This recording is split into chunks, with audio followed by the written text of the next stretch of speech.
Hey everybody, it's Gail and this is Errata-Hate episode 67, and today we are going to be making wrist warmers.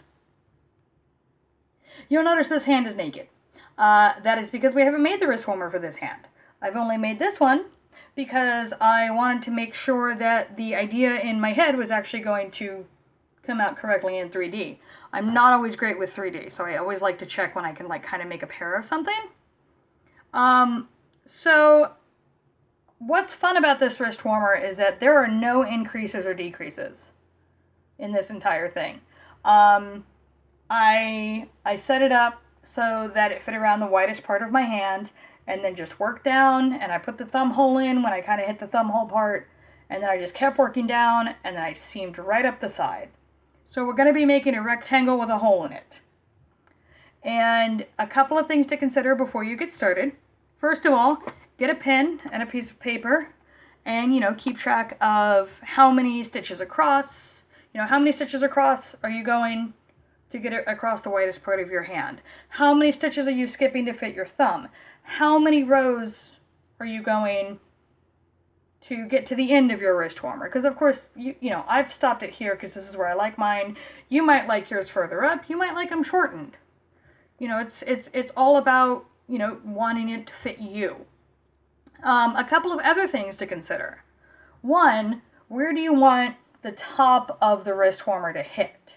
I like mine right at the bottom of my fingers here. I don't like having my pinky super covered up. But some people like to come up, to about here, and their pinky sort of peeks out like it's a buddy.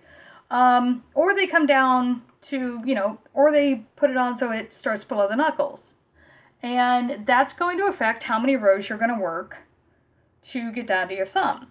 Now, of course, when I'm making my second one, I want it to match my first one. So it will be matched so that that the left one and the right one, when I put them side by side, will meet at this starting spot and meet at the ending spot. And this is a worsted weight acrylic. This is Sweet Roll, which is the Joann store brand version of the Karen cakes and the other worsted weight yarns that are like that. I had about a half a skein left after making a hat for my husband and decided, this would be a good way to use it because that'll put me at about 110 yards, which is pretty average when you're making a wrist warmer that's got this amount of length and what have you. So what I'm going to do now is get set up to show you how to get this started for my left hand. And I'll just be walking you through the process. This one is pretty quick for me. I stitch pretty quick at this point. I could almost do this live, honestly, like with how quickly I could stitch it, but I'm not going to make you listen to me ramble more than usual. I wouldn't want to make you miss the rambles. But I'm going to go and get set up so that I can show you the start of this and the process to get down to the thumb hole, because that's the first place after the start that something has to be done, basically.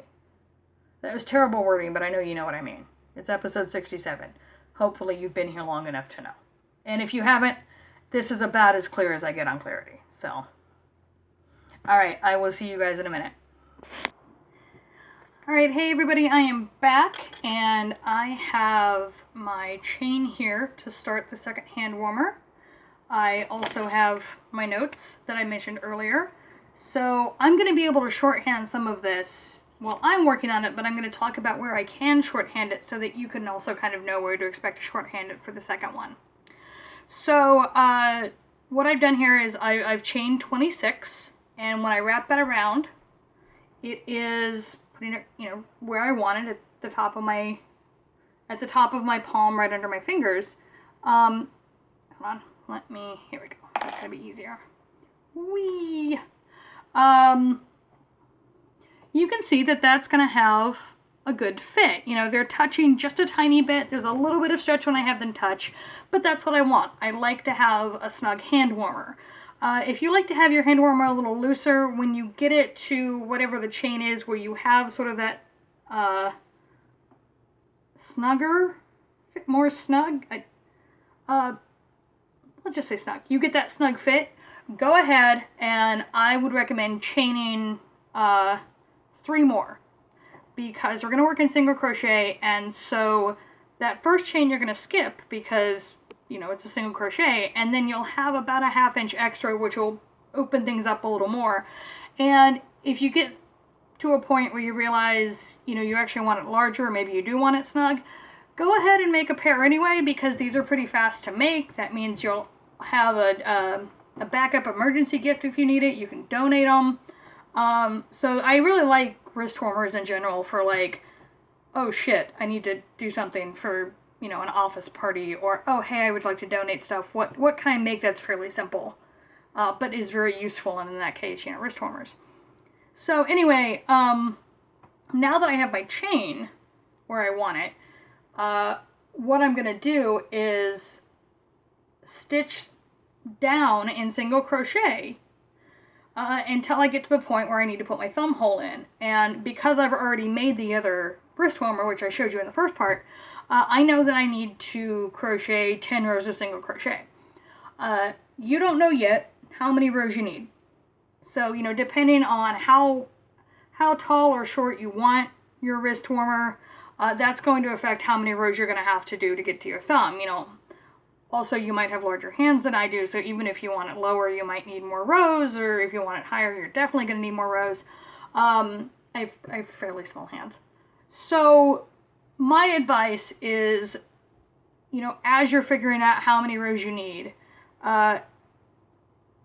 work 4, and then wrap that around your hand again so you can get a sense of the size of it in terms of how long it's getting. And then from that, work forward. You know, if it looks like you've got as much space to do another 4, go ahead and do another 4. If it looks like, you know, you've maybe got the space to do 2, go ahead and do 2. And, you know, let yourself wing it a little bit. You know, it's, you know, again, this is a small, fairly simple project, and so if you have to frog it out once or twice in order to get it where you want it, not really a bad place to be, because you're not having to pull out, you know, a huge row worth of work. You know, we're dealing with smaller quantities here. So I'm going to go and do the 10 rows that my notes are telling me to do, and then I will come back and show you that thumb hole. So I'll see you in a few. Alright, we are back, and I have actually already put my stitch marker in for my thumb hole starts, because again, I have these notes from my first hand warmer, but to show you how I got there, because I am doing a side seam like I did on this one here. You know, this is down the far side of the glove right here. All I need to do to kind of figure out where my thumb hole will go is to wrap, whoop, there we go, wrap the in progress bit around my hand, get it situated where I want it, which as I've established is right down kind of at the bottom of my fingers, and then just check where the closest stitch is to my thumb. And what I'm going to do is stitch across, skip the stitch I have marked, plus 3 other stitches, because I know from experience it takes 4 stitches to get around my thumb.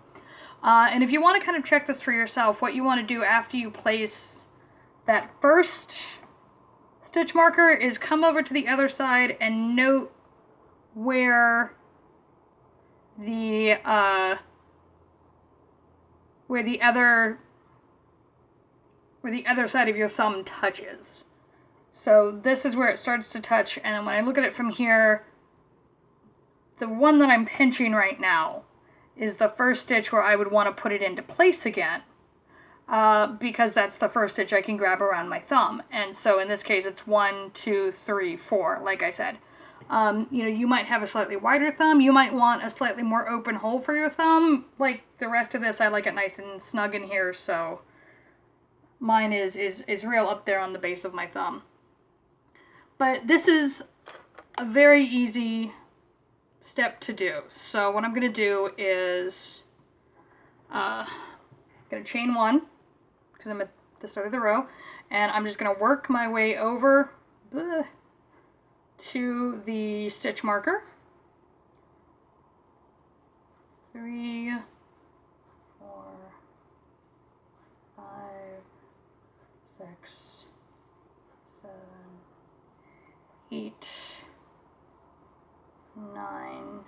this will be 10. And again, I am not stitching in the stitch marked spot because that is where I want to start the chain stitches that will allow me to build the thumb hole. So I need to skip 4 stitches. So I'm going to crochet 1, 2, 3, 4 chains, and then I'm going to skip 1, 2, 3, 4 stitches, and then do a single crochet into the following stitch after those 4. And then I'm going to just work my way to the end of this row. And that is going to give me that little thumb hole. If you don't want to do kind of like a big space for your thumb hole, but you want to have a little more wiggle room in terms of like skip stitches space, what you can do is always, you know, if you have a 4-stitch chain like I did to get around your thumb, what you can do is do 6 stitches, but then put it into, but then only skip 4 stitches, and then that will give the bottom of your thumb a little more room, but keep things kind of close together all told. And so, of course, when you start working on the following row, which I'm about to do, you'll just have to add 2 when you're figuring out your stitch count for the row, and that way you know that you're getting the right look for you. So right now what I'm doing is I'm single crocheting back over to the chain stitches that are making up the thumb hole, and there's a couple of different ways that you can work with chain stitches. So one of the things you can do, and I think it's probably the most common, is that you can just come in under the chain stitches and stitch across. So 1, 2, 3, 4. And so you'll do the same number of single crochets into this opening as you did chain stitches, and then you would come down here and just go right back across. I don't prefer that. I tend to get a little irritated when I do that because those stitches can move around a little bit. And so what I prefer to do is to come in and, you know, go into that chain stitch, 1, go into the next chain stitch, 2, you know, go into the next chain stitch. And so basically treat it like if you were just starting off a project off of chain stitches. And so you're going to want to have 1 single crochet in every chain stitch you do, except you're working into the chain stitch rather than around it. And then at the end of that, just, you know, picking it up like I did previously and working back across. And, you know, that's up to you how you prefer it. I know, you know, it's all about what's most comfortable to you. I just don't like having those stitches sliding around on me. I've just been uncomfortable with it before when I've done it on other projects. So, having now done the thumb hole and the first row after the thumb hole so that the thumb hole is nice and reinforced, I'm gonna just stick my thumb right through there. Hold on, there we go. And just do a quick check. And, you know, it's got that nice snug feeling I like. You can see that my thumb has full range of motion. And so what I'm going to do from here is just keep working on the length of it, because right now we're right here, and I'm just going to keep working my way down until I have made this wrist warmer the same length as this wrist warmer, which again, I know how many I need right now because of my notes. So, but on your first one, you know, it's just until it's, you know, just keep putting your thumb in there and wrapping it around every few rows until it gets where you want it. Because like I said, you know, you can make it longer than mine, you can make it shorter than mine. I will be doing, for the record, counting the row I just did, I will be completing 25 rows to get the length that I want.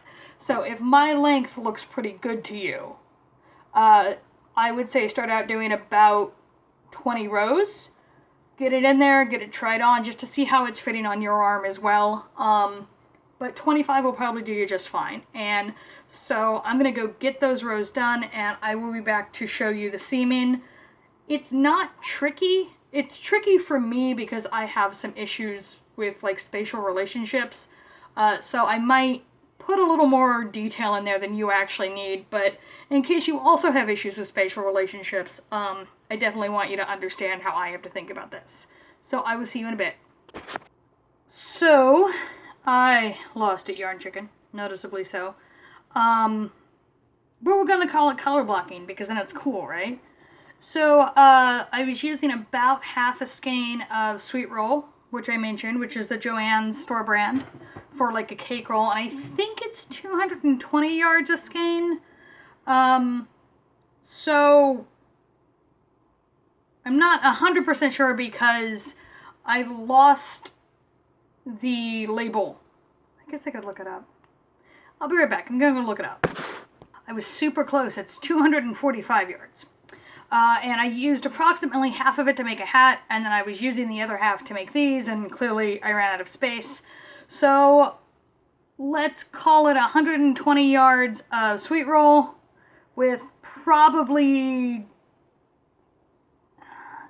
It's probably about 10 if I had to guess, but I'm kind of bad at like figuring measurement just from like the size of things. So let's say you need 150 yards to do this, like just to kind of cover your ass. And of course, when I say do this, I mean kind of the smaller hand size. So, you know, adjust appropriately, but yeah, so 150.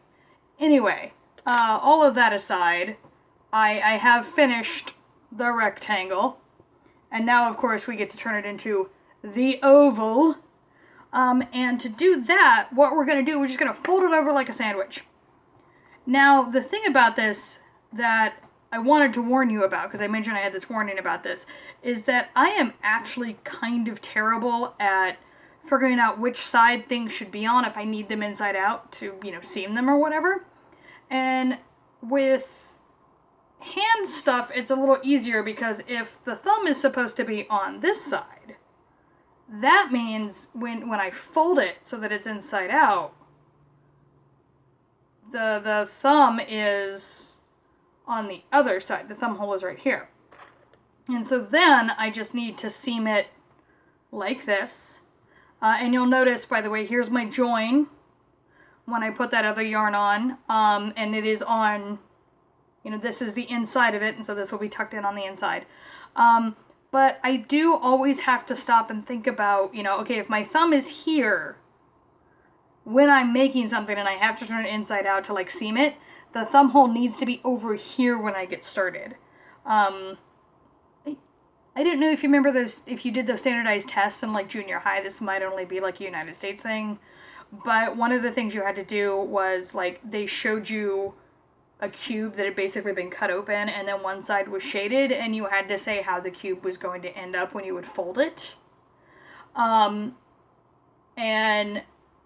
basically what you were doing, you were using the shaded part of the cube as the visual cue to figure out how this came together. I gave myself my first migraine in 6th grade trying to figure this shit out. Like that's what it's like for me to do this sort of spatial awareness stuff. But story time aside, what's important now is we need to seam, and that's something I definitely know how to do. So you will see what's going on here is the final stitch that I made. Here's my extra yarn. And what I'm going to do is I'm going to come, so this is the stitch, this is the beginning of the final row. I'm going to come back to the beginning of the row. I'm going to work it right into that last stitch, and then I'm going to work it also into the stitch that I just finished. I'm going to bring up a loop, well, if I can get it to, there we go, bring up a loop, and you have an option here. You can definitely slip stitch this. My slip stitches can get a little too tight if I have to do them for very long, so I tend to just do a single crochet. And then now that that is made, I'm going to come to this next row on this back piece here. And I am going to, first I'm going to reorient myself with where I need to be. There we go. Okay. And then so I've got it through the side of that last stitch, and I'm going to put it through the side of that first stitch on that fold, single crochet. And I am going to work that all the way up, just working in those end stitches and seaming. And just work my way up nice and easy. And this was actually the hardest thing for me when I was first really learning how to crochet and learning a bunch of techniques. Like seaming was difficult for me because I couldn't always see where the rows were, and I don't have any tips on how to do it better. if it's something that you've had to kind of fight with, because my eyes kind of finally got adjusted, basically, which, like, I didn't learn any tips to not messing it up, I guess. You will notice, by the way, that this first row of yellows started in the midst of a row, and so I am actually being very cautious in making sure that the start of this row, which is black, does match up to the end of its row, which is yellow. Because if I don't do that, it's going to make the whole length of it wonky, and I don't want that. And so, again, so you know I've done a few, so here we go again.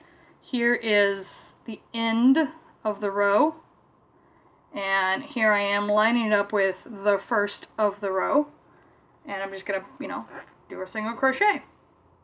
And keep that going all the way up. Oop, there we go. When I'm not, you know, just dropping my hook into stuff, and I did it again. And, you know, so once this is done, I will be weaving in my ends, and I was just looking around for a pair of scissors right now, and I was thinking, well, I can just keep you guys here while I do this, and then just, you know, snip it and put it on, and you can see the size of it. And I have 5 pairs of scissors in the house, and none of them are right here in front of me. So I will actually sign off so I can go find a pair of scissors, because, you know, the rest of the seaming is just going to be the same. When you get up to this final row up here, once you complete the single crochet at the top of the seam, just you know, pull that yarn on through like you're fastening off anything else, and then weave in that end. They're finished. So this has a good fit. I can tell I need to stretch it a little bit more, but it feels very similar to how this felt when I first put it on. So a thing to notice is that using that yellow, you can very clearly see my seam up the side, which you can't here because I was using the same color yarn. This can be fixed if you just only work in sort of the back loops when you're working up the side, and then that will hide it. But honestly, it kind of goes along with this whole, this was a totally intentional thing, like it's even in the seam, that I will, you know, be selling the whole experience as. I'm also very amused at the way that the color blocking worked out on the actual sweet roll, that it doesn't necessarily look like this one and from here up go together. It looks like I kind of just grabbed 2 that look kind of okay together. But you know, this is about the process of making the thing, not making the thing perfectly. So here's the thing. They fit me. I like them. They're warm. So I'm very pleased. I plan to wear these all the damn time. And that is the how-to for episode 67 of Errata-Hate. You know, as always, if you enjoy what I'm doing here, like, subscribe, share, all that fun stuff. If you have a particular how-to you would like me to walk you through, whether it's a large project or a small project, or maybe something a little bit different than you would normally do, you know, leave me a note in the comments, drop me a line. I always love hearing from you guys, and I always love hearing your ideas for stuff. I really have fun when I get information from people about stuff that they would like to see. So let me know. I mean, I'll try anything once, which is how I got this haircut. Oh, self-burn. Anyway, I'm gonna go. Y'all have a good one, and I will see you for the next episode.